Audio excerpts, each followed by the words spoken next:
The final pitch from President Trump is basically, yeah, it would probably be better if I talked about the economy. Sure, it would be better if I were more uniting. But let's be real about this. Democrats aren't interested in uniting, so I'm going to troll the living hell out of them.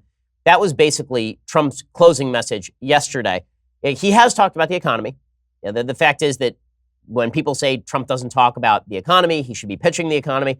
He has talked about the economy pretty incessantly. But if you're the president of the United States and you say two things, one is the economy is great, and the other is Stormy Daniels is a horse face, one of those things is probably going to get more attention than the other thing, just as a matter of fact. Now, here is how Republicans could have run in this election. And this is not me saying that Republicans are going to do badly. Maybe they surprise everybody and do great tonight.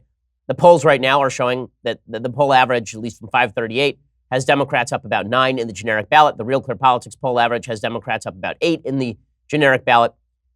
I think that Republicans are going to do slightly better than that because in every midterm election since 2002, the Real Clear Politics poll average has overpolled Democrats. This is true in 2006 when it said that Democrats were going to have about a 10-point advantage. They finished with a 7-point advantage. It was true in 2010 when they said that Republicans were going to have about a 5-point advantage. It turned into a 7-point advantage. It happened again in 2014 when they said Republicans had about a 3-point advantage and it was a 7-point advantage. So it is possible that the polls are systemically undercounting Republicans. Again, that is a possibility. But with all of that said, if you had to put betting money on tonight's election, you would suggest that Democrats take the House fairly easily.